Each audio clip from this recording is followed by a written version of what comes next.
The king commanded everyone to bow to his golden statue, but three friends, Shadrach, Meshach, and Abednego, refused.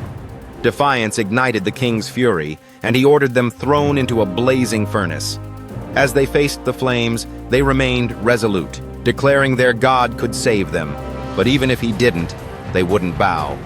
The furnace roared hotter, yet when the king peered inside, he was astonished.